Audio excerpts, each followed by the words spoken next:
the only access that these nice guys will get to the development of the ability to adapt when things might go wrong, because they will. That's what life likes to do. Things go wrong? Is through taking the step towards the thing that actually has the 25 downstream potential risks inherent with it. And I can't remember what it was years ago, but the thing that I was recovering from a period of depression in 2016, and one of the biggest things that really helped me return from just a day-to-day human point of view, but ultimately improve my communication skills, made me much more effective in terms of just managing situations socially, managing situations professionally. Somebody, I can't remember, it's all a bit of a blurry period, which is the challenge. I can't remember who told me this, but the advice was make an effort to hold a conversation with somebody for 60 seconds or more on a topic that can be ostensibly boring. And whilst you might think it's not adding any value to their day, it's not interesting, it's not cool, people are impressed when you can maintain a conversation for 60 seconds or more, because people inherently don't do that because it's uncomfortable. So if you can be the person that takes the step forward and is the one that forces a conversation with a stranger for 60 seconds or more, that inherently, even if it's about the weather, is something that is admirable to that person, even though it might be fearful for you, because you're like, I'm just talking about the weather. That's terrifying. They'll think I'm an idiot. And that, for me, was a huge part of my rebuild from a confidence point of view, where if I was out walking the dog, if I was using a self-checkout machine, if I was talking to somebody at a coffee shop, if I saw somebody reading a specific book, the fear that I felt, and then the power and control over myself that I felt once I'd had a simple basic that could often be 3, 5, 10, 12 minutes, by the way, key detail. Yeah. I'd already listed in my head all of the downstream risks and ridicule that I'd been manifesting for quite a while in a bit of a negative period of my mental health, a very severe negative period of my mental health, in fact. So coming out of that, it was a real breaking of the inertia, and the momentum that built from that meant that the skills that I developed through breaking that inertia meant that that list of 25 shrinks to 1, which is, I'm married now, but if I went up to approach a woman now, the worst thing that could happen in my head at the point of moving over would be, it could be a no, about turn, move on. That's the conversation doesn't happen. That's it. Yeah.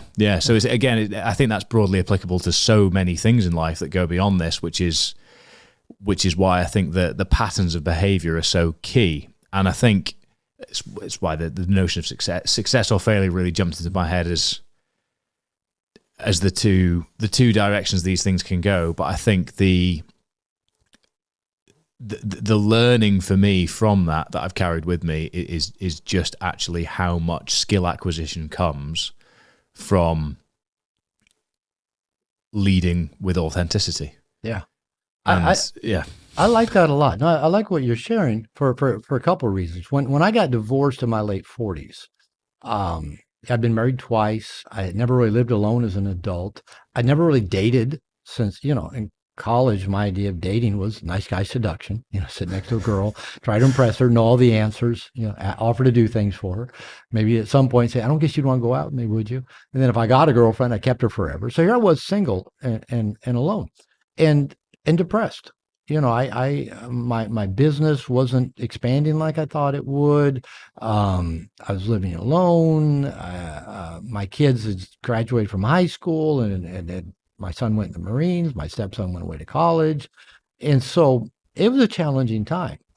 And I did the same thing. I just made myself start getting out in public. I'd go around people. If I could do anything in public, I'd go do it in public. Or if I was reading my Sunday newspaper or reading my Kindle or working on my laptop or even eating. I'd go to like happy hour at restaurants and I'd talk to the bartenders. I'd talk to the people.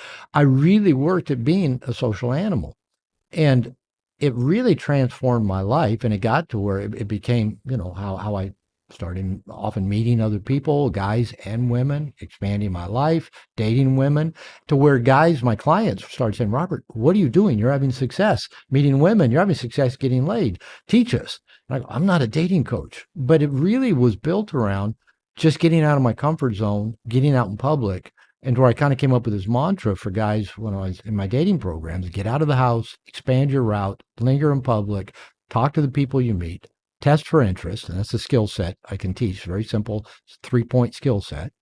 and then walk through the open doors. You don't have to go out and make things happen. You don't have to go out and find the prettiest woman and think up some clever line to go talk to her and get her to give you a phone number. You just start interacting with people, get out of your comfort zone. And I think a really powerful thing that does, not only it, it expands you, but it makes you look more socially adept, which is very attractive. But I think another thing that does, and really relates to that depression, is when we're not in a state mentally of being challenged, like, we got this problem to solve or this thing to build or whatever, we kind of rest in a part of our brain called the default mode network. And the default mode network is just is me. And they call it default mode network is because it's where the brain goes when it's kind of at idle, when it doesn't have work to do, challenges to be met. And so basically it starts just looking at the whole world through the lens of me.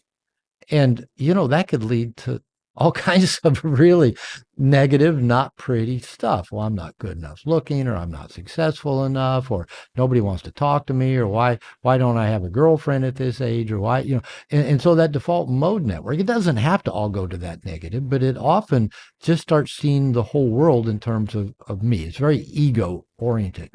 Now, what they found is that psychedelics take you out of that default mode network. That's why you see everything is one and everything is love. Meditation takes you out of it.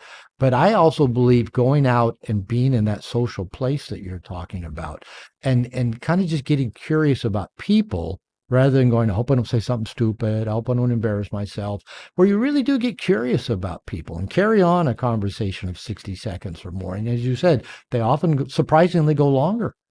It takes you out of that default mode network, and it lights up other parts of the brain that in general are going to make you feel better than just sitting around in that part of the brain that's all about me. So, I mean, there's a lot of, just good, that was great advice you got. It was life-changing in many ways, and it's something I try and exude now. I kind of just enjoy it. It's interesting to.